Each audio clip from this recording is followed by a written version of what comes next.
जाती हैं। 5 मिनट के अंदर ही नीतीश कुमार चिराग पासवान के आवास से चले जाते हैं और चिराग पासवान वहां पर मौजूद ही नहीं होते हैं। अब देखिए, पशुपति पारस का अचानक से दही चूड़े भोज का आयोजन करना और लालू प्रसाद यादव को बुलाना, वहीं नीतीश कुमार को बुलाना, तो ये संकेत गया है पूरे मामले को कि नीतीश कुमार पहुंचते हैं और जैसा मैं पहले भी कह रहा हूं कि मुख्यमंत्री के तौर पर पहुंचते हैं और यहां पर खुद उनको बुलाने वाले चिराग पासवान गायब हो जाते हैं। और ये बात अपने आप में कई चीज़ों की तरफ इशारा करती है कि क्या चिराग पासवान और नीतीश कुमार के बीच में अब बन नहीं पा रही, क्या बीजेपी के इशारे पर चिराग पासवान ने ये कुछ किया है। तो ये तमाम ऐसे सवाल हैं जो उठकर सामने देखा जा रहा है कि जिस तरह से चिराग पासवान यहाँ बिहार की राजनीति में अपने आप को मजबूत बनाने की कोशिश कर रहे हैं, तो स्थिति साफ है कि वो नीतीश कुमार के खिलाफ माहौल बनाने की पूरी तैयारियां कर चुके हैं। और ऐसे में अगर यही स्थिति रही, यही चिराग पासवान का रुख रहा, तो आगामी विधानसभा तो क्या नीतीश कुमार का अपमान करना चिराग पासवान को भारी पड़ेगा? क्या चिराग पासवान की गलती से अब एनडीए में फूट पड़ती हुई नजर आएगी? क्या चिराग पासवान की वजह से अब नीतीश कुमार एनडीए से बगावत कर लेंगे? कई सवाल इस वक्त उठ रहे हैं, क्योंकि जाहिर सी बात है इस वक्त खबर बहुत बड़ी आ रही है। खबरों के मुताबिक लोजपा कार्यालय नीतीश कुमार पहुंचे, दही चूड़ा भोज का आयोजन चिराग पासवान की तरफ से किया गया था, लेकिन नीतीश कुमार पहुंचे जब चिराग पासवान वहां मौजूद ही नहीं थे और बिना दही चूड़ा खाए ही नीतीश कुमार वापस लौट आए। उसके बाद जेडीयू के कार्यकर्ता लगातार इस बात को कह रहे हैं कि चिराग पासवान ने नीतीश कुमार का अपमान किया है और नीतीश कुमार का यूं बिना खाए चले जाना यह अपने आप में दर्शाता है कि एनडीए में इस वक्त हालत कितनी नाजुक बनी हुई है। जाहिर सी बात है नीतीश कुमार को लेकर इस वक्त सवाल उठ रहे हैं कि नीतीश कुमार इंडिया गठबंधन में शामिल हो सकते हैं, नीतीश कुमार बीजेपी से बगावत कर सकते हैं। जहां एक तरफ बीजेपी के नेताओं ने दिल्ली में नीतीश कुमार से मुलाकात नहीं की, जहां देखा जाए तो बीजेपी के तमाम नेता नीतीश कुमार के नेतृत्व को लेकर सवाल उठा रहे हैं, तो वहीं दूसरी तरफ चिराग पासवान इस कदर अब नीतीश कुमार का अपमान कर चुके हैं कि कहीं ना कहीं जेडीयू में अब हड़कंप मच गया है। जेडीयू के कार्यकर्ता लगातार नीतीश कुमार के समर्थन में इस बात को कह रहे हैं कि चिराग पासवान ने ये बड़ी गलती कर दी है। मेरे साथ इस मुद्दे पर विस्तार से चर्चा करने के लिए कई सहयोगी मौजूद हैं न्यूज रूम में इस वक्त।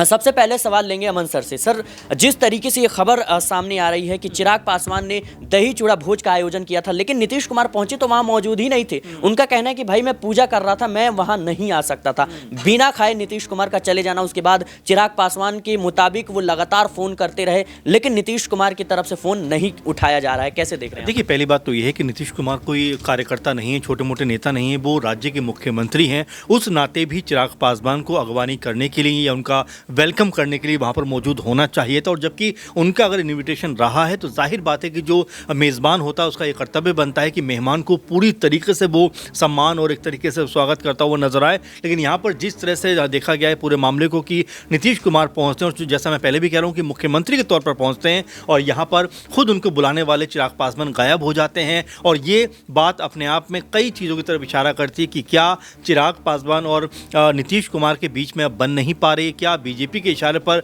चिराग पासवान ने ये कुछ किया है। तो ये तमाम ऐसे सवाल हैं जो उठकर सामने आ रहा है। और यहाँ पर आरजेडी ने भी कहा है कि भाई जिस तरह की गुत्थम गुत्था आपस में चल रही है एनडीए के दलों के बीच में, वो इशारा कर रही है कि आने वाले दिनों में एनडीए कुनबे से कई दल टूटकर अलग होने वाले। नीतीश कुमार चूँकि हम लगातार देख रहे हैं कि दिल्ली आते हैं, बीजेपी नेताओं से मुलाकात नहीं करते हैं, बिहार चले जाते हैं, अमित शाह भी मिलने के लिए वक्त मांगते हैं, मना कर देते हैं, प्रगति यात्रा पर चले जाते हैं। तो ये जो तमाम समीकरण हैं, तमाम जो चीज़ें हैं सिराज, वो ये बताने के लिए काफ़ी हैं कि एनडीए कुनबे के अंदर खासकर बिहार के नज़रिए से देखें तो जाहिर बात है कि वहाँ पर तमाम चीज़ें ऐसी हैं जो आपस में मेल नहीं खा पा रही हैं, या फिर आपस में जो तालमेल बैठाने के लिए, समन्वय बैठाने के लिए जो एक अंडरस्टैंडिंग की ज़रूरत होती है, एक दूसरे को समझने की ज़रूरत होती है, वो कहीं ना कहीं अब ख़त्म होती हुई दिखाई पड़ रही। क्योंकि देखिए, ये कोई छोटा मोटा मामला नहीं है कि आप मुख्यमंत्री को बुलाते हैं और उनको बुलाकर आप खुद गायब हो जाते हैं, कहते हैं मैं यहाँ पर था, उसके बाद नीतीश कुमार को फ़ोन भी करते हैं और वो फ़ोन पिक नहीं करते हैं। तो ये बताता है कि अंदर खाने में बड़ी गड़बड़ होती हुई दिखाई पड़ रही है। और चुनाव से पहले, चूँकि दिल्ली चुनाव में सब लोग व्यस्त हैं, लेकिन जैसे ही ये दिल्ली चुनाव ख़त्म होगा, इसके बाद बिहार के ऊपर जब नजरें लगेंगी, उस समय नीतीश कुमार का रुख क्या रहने वाला है, इसके ऊपर भी कहीं ना कहीं बीजेपी की निगाहें लगी हुई हैं, क्योंकि नीतीश कुमार अगर पलटी मारते हैं, नीतीश कुमार अगर कह सकते हैं इंडिया गठबंधन में जाते हैं या कुछ और भी गठबंधन बनाते, तो यहाँ बीजेपी की हालत ख़राब हो सकती है। जैसा मैं लगातार इस बात को कहता रहा हूँ कि बीजेपी खुद ताकतवर होने के बजाय दूसरे दलों के ऊपर ज़्यादा डिपेंड होकर ताकतवर बनती है। आप देखिए, अगर बिहार के नज़रिए से देखें, अगर लोकसभा चुनाव में अगर बीजेपी जेडीयू के साथ चुनाव में नहीं लड़ी होती, तो ये बीजेपी के नेता भी कहते हुए नजर आए थे कि बीजेपी की संख्या 2-4 सीटों पर अगर सिमट जाती है, ऐसे में अगर आरजेडी, कांग्रेस पार्टी और जेडीयू मिल जाते हैं, तो आने वाला विधानसभा चुनाव एक तरफा होता हुआ नजर आ सकता है। जी बिल्कुल दर्शकों, जहां एक तरफ देखा जाए तो हाल ही के दिनों में चिराग पासवान और नीतीश कुमार की नजदीकियां बढ़ रही थी और ये बढ़ती नजदीकियां भारतीय जनता पार्टी के लिए चिंता का विषय था। भले ही चिराग पासवान और नीतीश कुमार एनडीए का हिस्सा है, लेकिन बीजेपी कतई नहीं चाहती कि उनके ही सहयोगी आपस में कुछ भी खिचड़ी पकाए, आपस में कुछ भी बात करें। उनको कुछ भी दिक्कत है तो कहीं ना कहीं वो भारतीय जनता पार्टी से संपर्क करें। लेकिन देखने वाली बात यह है कि पशुपति कुमार पारस ने भी दही चूड़ा भोज का आयोजन किया है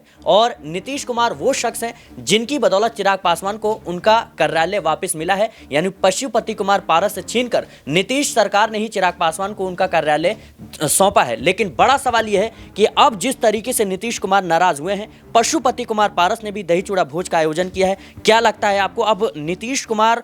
वहां पर जब पहुंचेंगे तो पशुपति कुमार पारस से बात होगी, वहां पर लालू प्रसाद यादव भी आएंगे, क्या लगता है कुछ बड़ा खेल होता हुआ नजर आएगा? देखिए, पशुपति पारस के आवास पर पहुंचने से पहले अगर हम चर्चा करें तो मकर संक्रांति के इस मौके पर जो दही चूड़े भोज का आयोजन तमाम राजनीतिक दलों द्वारा किया जा रहा है, ये न सिर्फ एक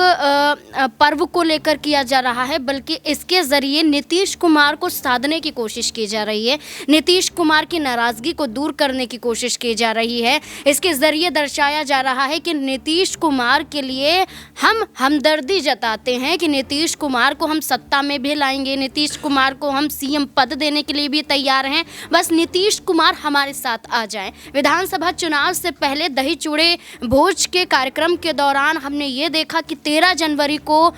बिहार के उप मुख्यमंत्री विजय कुमार सिन्हा ने दही चूड़े भोज का आयोजन किया। उस दौरान नीतीश कुमार पहुंचे, ज़्यादा देर नहीं रुके, मात्र 5 से 10 मिनट नीतीश कुमार रुके। इसके बाद चिराग पासवान दही चूड़े भोज का आयोजन करते हैं। देखिए, यहाँ पर तस्वीरें सामने आ जाती हैं, नाराज़गी साफ तौर पर देखी जाती है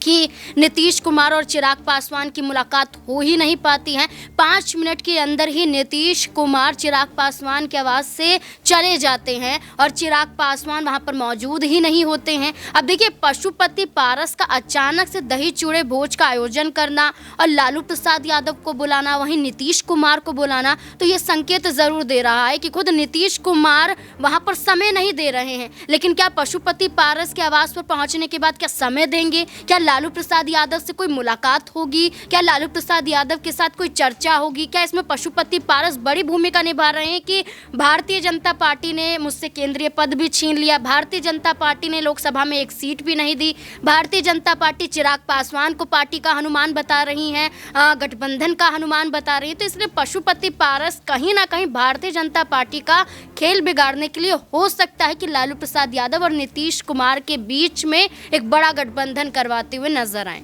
जी बिल्कुल दर्शकों, इस वक्त बिहार की राजनीति को लेकर तमाम तरह के कयास लगाए जा रहे हैं, लेकिन सवाल ये रहेगा कि भारतीय जनता पार्टी के नेताओं से पहले ही नीतीश कुमार की नाराजगी थी और जिस तरीके से इसकी शुरुआत होती है, जब कह सकते हैं कि न्यूज़ चैनल को दिए गए इंटरव्यू में गृहमंत्री अमित शाह कहते हैं कि नीतीश कुमार को लेकर संसदीय बोर्ड तय करेगा कि किसके नेतृत्व में चुनाव लड़ना है, किसको मुख्यमंत्री चेहरा बनाना है। लेकिन वहीं दूसरी तरफ देखा जाए तो गृहमंत्री से मिलने के लिए जब पहुंचते हैं नीतीश कुमार, तो वहां पर भारतीय जनता पार्टी के कोई भी नेता दिल्ली में मुलाकात नहीं करते हैं। फिर गृह मंत्री बिहार दौरे का प्लान बनाते हैं। उसके बाद देखा गया कि नीतीश कुमार गृह मंत्री के जो अमित शाह हैं उनके पटना पहुंचने से पहले ही पटना छोड़कर नीतीश कुमार लौट जाते हैं। और इसके बाद अब चिराग पासवान का इस तरीके से कह सकते हैं कि जो तरीका उन्होंने अपनाया, जाहिर सी बात है नीतीश कुमार उनके कार्यालय पहुंचे, लेकिन नीतीश कुमार के स्वागत में चिराग पासवान मौजूद नहीं थे। उनका कहना है कि मैं नीतीश कुमार से संपर्क बनाने की कोशिश कर रहा हूं, फोन कॉल कर रहा हूं, लेकिन नीतीश कुमार फोन नहीं उठा रहे हैं। लेकिन बड़ा सवाल यह रहेगा कि क्या चिराग पासवान की इस गलती से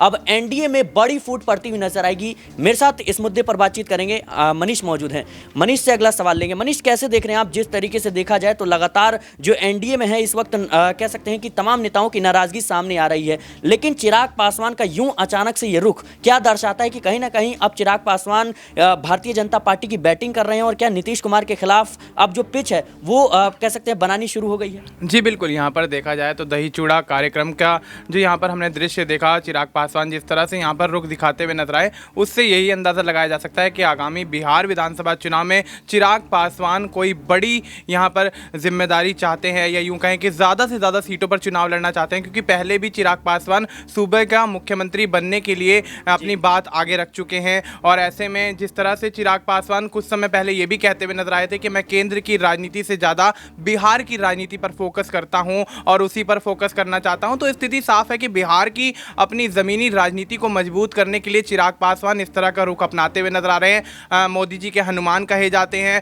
और प्रधानमंत्री नरेंद्र मोदी के हनुमान के नाम से कई लोग उनको यहाँ पर संबोधित करते हैं, चाहे राजनीतिक दल के हों चाहे गैर राजनीतिक दल के हों। तो इसमें यहाँ देखा जा रहा है कि जिस तरह से चिराग पासवान यहाँ बिहार की राजनीति में अपने आप को मजबूत बनाने की कोशिश कर रहे हैं, तो स्थिति साफ है कि वो नीतीश कुमार के खिलाफ माहौल बनाने की पूरी तैयारियां कर चुके हैं। और ऐसे में अगर यही स्थिति रही, यही चिराग पासवान का रुख रहा, तो आगामी विधानसभा चुनाव में एनडीए के दलों में बिहार के अंदर एक बड़ी फूट पड़ती हुई नजर आ सकती है, जिसके चलते हो सकता है कि भारतीय जनता पार्टी नीतीश कुमार का सीएम चेहरा बदल दे और ऐसे में किसी और सीएम चेहरे को यहां पर लेकर आए, और उसमें चिराग पासवान का नाम भी हो सकता है। और यहां पर उसमें कहीं देखा जाए तो सम्राट चौधरी का भी नाम हो सकता है, क्योंकि सम्राट चौधरी भी पहले नीतीश कुमार को हटाकर मुख्यमंत्री बनने का दावा ठोक चुके हैं। और ऐसे में चिराग पासवान के ये तेवर बता रहे हैं कि कहीं ना कहीं बिहार के अंदर कोई बड़ी बगावत एनडीए के अंदर होने वाली है, जिससे कहीं ना कहीं इंडिया गठबंधन को फायदा जरूर मिलता हुआ नजर आ सकता है। जी बिल्कुल दर्शकों, मकर संक्रांति के मौके पर बिहार के कई नेताओं ने दही चूड़ा भोज का आयोजन किया है और परंपरा रही है कि इस दही चूड़ा भोज में जो तमाम नेता हैं वो अपने गिले शिकवे को दूर करके एक दूसरे से मिलते हैं, लेकिन कई बार ये उल्टा भी पड़ जाता है, यानी इन्हीं दही चूड़ा भोज के आयोजन में कई बार झगड़े भी खुलकर सामने आते हैं, नाराजगी भी खुलकर सामने आती है। लेकिन कहीं ना कहीं जिस तरीके से अब ये पूरा मुद्दा मीडिया में भी देखने को मिल रहा है और इसकी चर्चा भी राजनीतिक गलियारों में लगातार हो रही है कि नीतीश कुमार जिस तरीके से चिराग पासवान का फोन नहीं उठा रहे हैं, जिस तरीके से बिना दही चूड़ा खाए ही जो लोजपा कार्यालय है वहां से लौट आए, ऐसे में कहीं ना कहीं एनडीए में बड़ी फूट की सुगबुगाहट नजर आने लगी है। फिलहाल इस मुद्दे को लेकर आपकी क्या राय है, हमें कमेंट बॉक्स में जरूर बताएं। देश और दुनिया की तमाम खबरों के लिए बने रहें नेक्स्ट 9 न्यूज़ के साथ।